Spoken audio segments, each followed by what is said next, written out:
আমি ছেলেকে কত কষ্ট করে নিয়ে এসছি। আপনার ছেলের এত গরম লাগে তো বাড়িতে এসি ফ্রিজ কিনে দেননি কেন? এটা আমার অনেক দিনেরই স্বপ্ন। আমার ছেলের যে সকাল রাত আছে, ছেলের শ্বশুরকে দিয়ে সব পূরণ করাবো। ভাই ফ্রিজার এসি কিনেছেন তো? হ্যাঁ হ্যাঁ কিনেছি। সব বাড়ি থেকে এসে টিউবওয়েল হাত পা ধুইলেন। ঠিক আছে চলেন।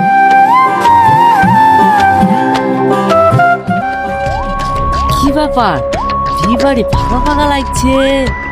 কি ভেঙে গেছে নাকি? বাড়িতেও কাউকে দেখতে পাচ্ছিনি। বাড়িতে কেউ আসো নাকি গো? মৌলানা সাহেব চলে এসেছেন? আসেন আসেন বসেন। বাড়িতে একটা লোকজন নাই, তোমার মেয়ের কি পড়াবা না? পড়াবো না কেন? গরমের সময় কি এখন বাগানে কি বসে আছে? তাহলে জামাইকে ডাকেন, বিটা তো পড়াতে হবে নাকি? আপনি বসেন, আমি ডাকছি।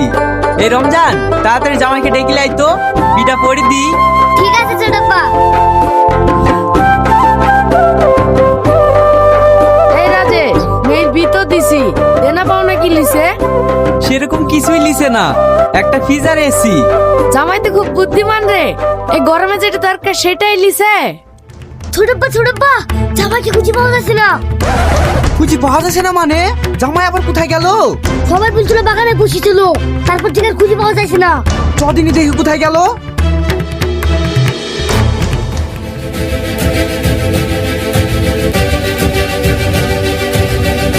ছোটপ্পা তোকে এখানে বসেছিল।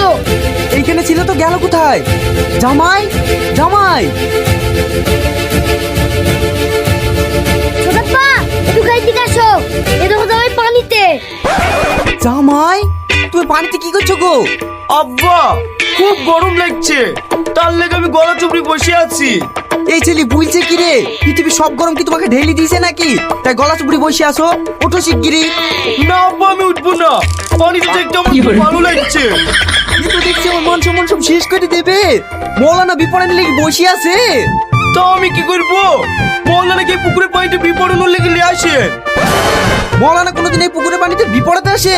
তাড়াতাড়ি ওঠো বলছি, নাহলে কিন্তু লকাতে মেরে ডুবিয়ে দেবো। ঠিক আছে আমি উঠছি, কিন্তু আমার একটা শর্ত আছে। কি শর্ত বলো?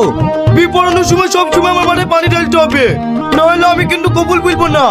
ঠিক আছে তোমার মাথায় পানি ঢালবো, আগে উঠি তো আসো।